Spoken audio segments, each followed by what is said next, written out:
നമസ്കാരം. പ്രതിബിംബം വാർത്തകളിലേക്ക് സ്വാഗതം.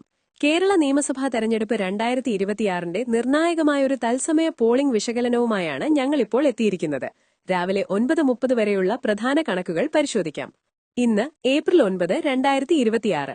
രാവിലെ മുതൽ സംസ്ഥാനത്തുടനീളം ശക്തമായ പോളിംഗ് ആണ് രേഖപ്പെടുത്തുന്നത്. പ്രത്യേകിച്ചും മധ്യവടക്കൻ കേരളത്തിൽ വോട്ടർമാരുടെ നല്ല പങ്കാളിത്തമുണ്ട്. വിവിധ ജില്ലകളിലെ 9:30 വരെയുള്ള പോളിംഗ് ശതമാനം ഇപ്രകാരമാണ്.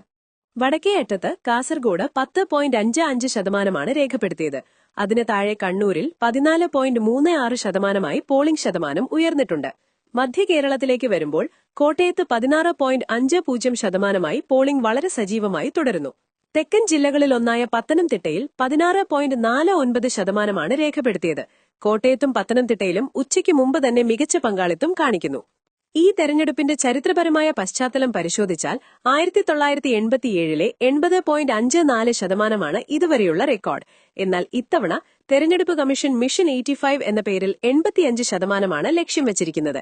ചരിത്രപരമായ കണക്കുകളും നിലവിലെ ട്രെൻഡും അനുസരിച്ച് അന്തിമ പോളിംഗ് ശതമാനം 78 മുതൽ 81% വരെ ആകാനാണ് സാധ്യത. ഈ തെരഞ്ഞെടുപ്പിലെ ഏറ്റവും നിർണായകമായ 3 ഘടകങ്ങൾ ഇവയാണ്. 1.39 കോടി സ്ത്രീ വോട്ടർമാർ, നിർണായക ശക്തി.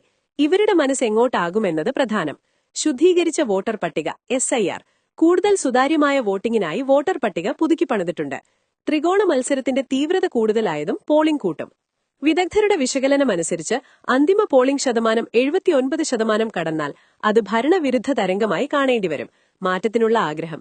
പോളിംഗ് ശതമാനം 74-76% ഒതുങ്ങിയാൽ അത് സ്റ്റാറ്റസ് കോ, അതായത് തുല്യമായ പോരാട്ടമാകും.